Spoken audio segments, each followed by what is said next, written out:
Non, le canicross n'est pas une discipline de tout repos. C'est un sport encore confidentiel, moins de 2000 licenciés au principe plutôt simple. Courir le plus vite possible attaché à son chien. Clémentine, 10 ans, est l'une des meilleures françaises dans sa catégorie. Au départ, il est très excité. Il a vraiment envie de partir. Pendant la course, ça se passe très bien. Il traque bien mon chien. Bon, après, quand j'ai besoin de lui, il m'aide. Et quand je ralentis un petit peu, il ralentit aussi. Entre Clémentine et Zeus, son border collie, c'est une véritable histoire d'amour.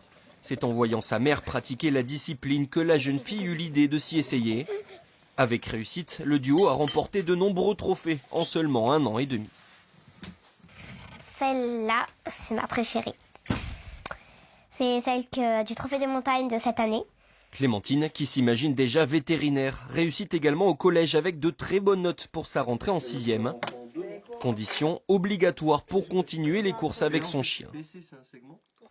Souvent, je fais mes devoirs et quand j'ai trop de devoirs, on va pas faire de canicross et on essaye de rattraper un autre jour. De toute façon, il n'y a pas de canicross si les cours ne suivent pas. Donc ça, c'est clair. Des bonnes notes et on va courir. S'il n'y a pas de bonnes notes, on n'y va pas. Exceptionnellement, la jeune fille va pouvoir louper une semaine de cours. Grâce à ses résultats dans la catégorie 11-14 ans, elle disputera les championnats du monde qui débutent en Pologne la semaine prochaine. À quelques jours du départ, rien n'est laissé au hasard. Après, elle a un suivi alimentaire qui est ce mois-ci assez particulier comparé à d'habitude. Donc elle a des compléments alimentaires justement.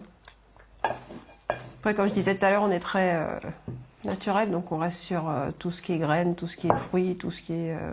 Toutes les graines de tournesol. Ce que peut nous offrir la nature en fait. Et puisque la préparation se joue dans les détails, les deux compères ont reçu une partie des équipements qu'ils utiliseront pour la course. Fais l'ours. Tu fais l'ours? Fais l'ours. Hein, si on ne sait pas d'où on vient avec ça. À quelques jours du départ, Clémentine s'entraîne 3 fois par semaine, mais le canicross reste un sport amateur. La famille a dû faire appel aux dons avec une cagnotte en ligne pour payer le voyage en Pologne, où Clémentine, l'une des plus jeunes de sa catégorie, espère monter sur le podium. Pour moi, ce qui est important, c'est vraiment cette relation qu'elle doit avoir avec le chien, qu'elle doit avoir aussi avec les adversaires qui sont des copines.